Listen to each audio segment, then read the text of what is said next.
A lo largo de este curso de Google Cloud hemos visto lo que es BigQuery y cómo usarlo como Data Warehouse para análisis de datos. Ahora vamos a centrarnos en la optimización de las consultas. En este vídeo aprenderás cómo minimizar el coste de BigQuery y aumentar su rendimiento a través de la caché, los joins eficientes y las funciones de aproximación. Este proceso de optimización de consultas deberemos hacerlo al final de nuestra etapa de desarrollo si necesitamos minimizar el tiempo de ejecución. Es siempre importante buscar un equilibrio entre la optimización y la flexibilidad de nuestros procesos. Como siempre, vamos a empezar abriendo nuestra interfaz de BigQuery en Google Cloud. Ahora que ya estamos preparados, empezaremos con la optimización de operaciones de entrada y de salida. Una de las razones más importantes de que las consultas tarden mucho tiempo en ejecutar es que deben leer una gran cantidad de datos. Por tanto, la primera recomendación es minimizar el número de columnas que aparecen en nuestras sentencias select. BigQuery usa un formato columnar para almacenar los datos, por lo que usar un asterisco y referenciar todas las columnas tendrá un coste considerable al leer los datos. Vamos a ejecutar la misma consulta seleccionando dos columnas y luego seleccionando todas las columnas de la tabla. En los resultados podemos ver que tarda casi 4 veces más y lee 6 veces más cantidad de datos. Si vamos a necesitar casi todas las columnas en nuestro resultado, también podemos usar select asterisco con except para excluir las columnas que no necesitemos. En el siguiente ejemplo, suponemos que queremos encontrar la duración típica de los alquileres de bicis. Si vamos a los detalles de ejecución de la consulta, nos indica que el sorting o el ordenamiento requieren una partición de los resultados de la etapa de input, pero la mayor parte del tiempo se la lleva el cómputo.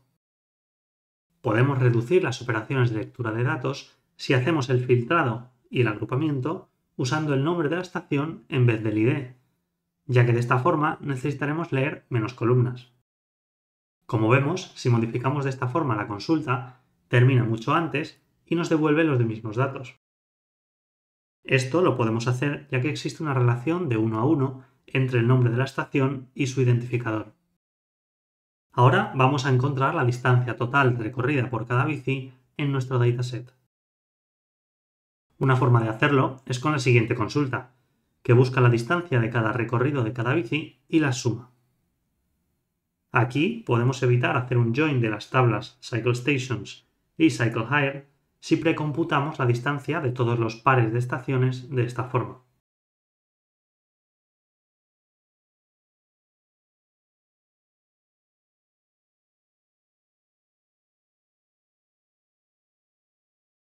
Ahora vamos a centrarnos en la caché que proporciona BigQuery. Esta caché funciona sobre los resultados de nuestras consultas, que almacena en una tabla temporal. Si volvemos a hacer la misma consulta, en menos de 24 horas, los resultados no necesitan ser recomputados, ya que se sirven de esta tabla temporal. Además, los resultados de la caché no tienen ningún coste en BigQuery. La caché de consultas se basa en comparar los strings, por lo que debemos tener en cuenta que los cambios de espacios, por ejemplo entre consultas, pueden causar que no se devuelva el resultado cacheado. Tampoco nos va a funcionar bien si usamos funciones no deterministas, por ejemplo que tengan en cuenta la hora actual, o si la tabla original ha cambiado. Otra forma de optimizar el rendimiento es el uso de vistas materializadas y de tablas temporales.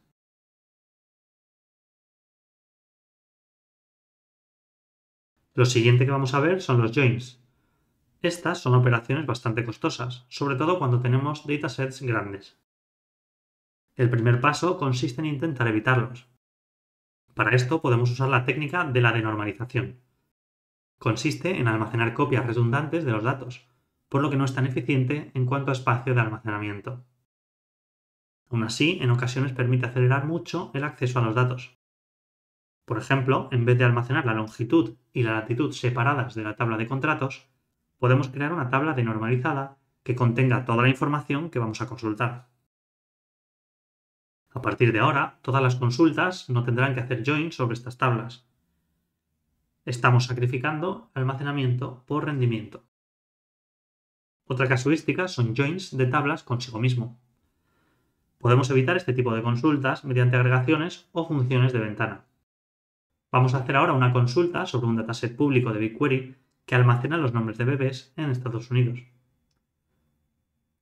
Esta consulta quiere consultar los nombres de niño más comunes en 2015 en Massachusetts.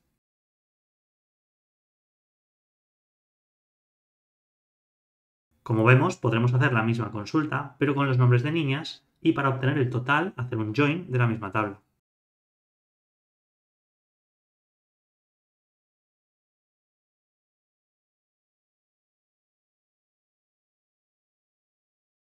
Una mejor solución, que además puede evitarnos errores, es usar condicionales y filtros, de forma que esto nos acelerará 30 veces el resultado.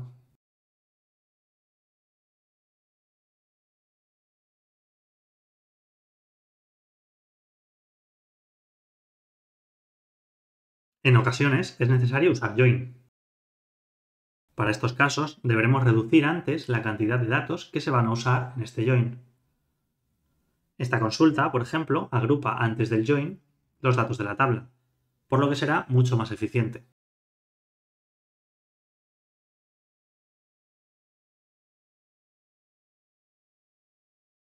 Si volvemos al dataset de las bicis, vamos a suponer que queremos encontrar el tiempo que tarda en estar una bici sin alquilar en la estación.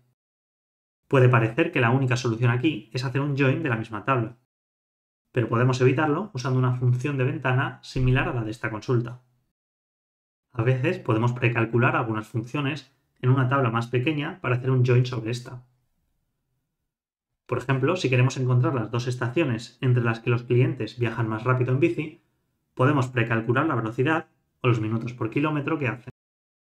La consulta crea una tabla de normalizada con la distancia entre estaciones y luego calcula el ritmo.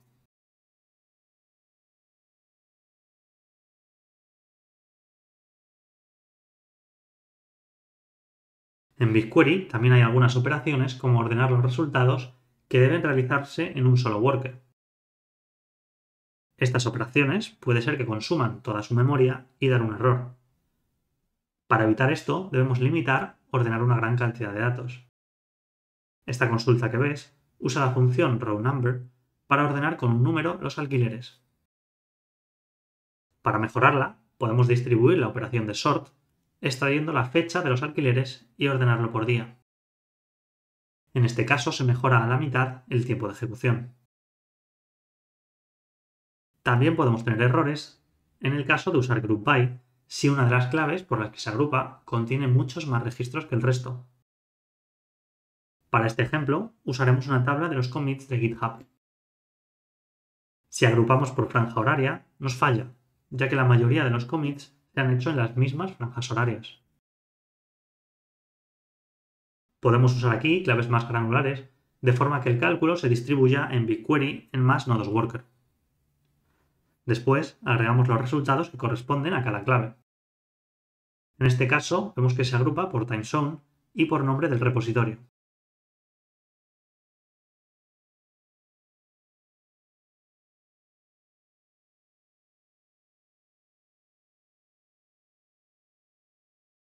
Por último, vamos a echar un vistazo a las funciones de agregación aproximada. Estas funciones son aproximaciones que usan muy poca memoria. Podemos usar estas funciones cuando un pequeño error en los resultados sea tolerable. Aquí usamos la función approxCountDistinct para encontrar los repositorios únicos de GitHub. De esta forma conseguimos resultados similares el doble de rápido y vemos que el error solo es de un 1,5%. En este vídeo hemos aprendido varias prácticas para mejorar el rendimiento de las consultas en BigQuery. Si te ha gustado, recuerda suscribirte al canal o dejar un like para mantenerte al día.